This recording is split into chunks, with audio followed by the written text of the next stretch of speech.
been a plethora of jobs that's been right out there, but the biggest, strangest one would be the time I actually helped to save the Joondalup police station. I went out there and I was pump driver. We rocked up, and it was just ironic. We pulled up, and all the years I got chased by police and got caught and chased and just like ran on the streets. And then the streets is our playground when we grew up. And there I was, Joondalup City Police Station, 2-story building. There was people in the lockup.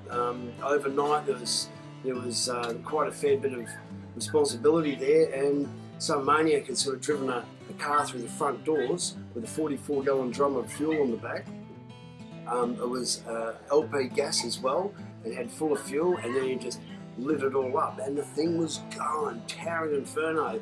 And my mates were just like hell shy to sort of get in there, and end up getting a couple of branches and lines of hose set up for them while they were sort of in there trying to hit the car initially, but then it caught the top story of light.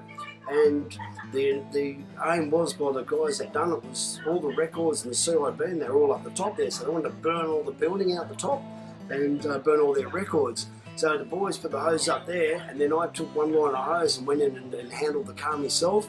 And no breathing apparatus, just kept my head right down, and while I'm sitting there sort of trying to get into the fuel tank and the LP gas, it would just erupt, just woo, and just go over my head, and the boys on the outside of the machines would be looking up, and there's the eye vision to come back. Yep, Dobbs is still there. He's there again, and then then the fuel tank would go this time. Woo, big fireball, and that. Yep, Dobbs is still there again. I'm just moving real close. I got to that wheel, then that wheel, then round the other side, and eventually sort of got into the fuel tank, and the cap like blew out and got the tank full, and then dealt with a 44 of fuel on the back, and mate, that was sort of all around me, and even the superintendents and district officers like, oh, you just about burnt yourself alive doing that job, but it was necessary, and we got in there. So yeah, and then that got me off, maybe not got me off, but it helped to sort of ease the pain. I got picked up by the police since then, you know, on the street, and yeah, maybe sort of like going a little bit too fast, a little bit too sideways, a bit of tyre smoke, and I just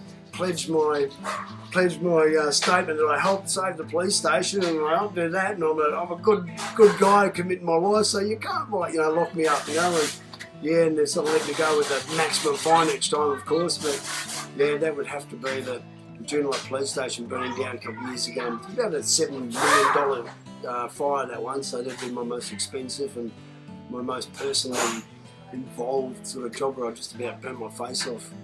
So yeah, that'll be it for sure.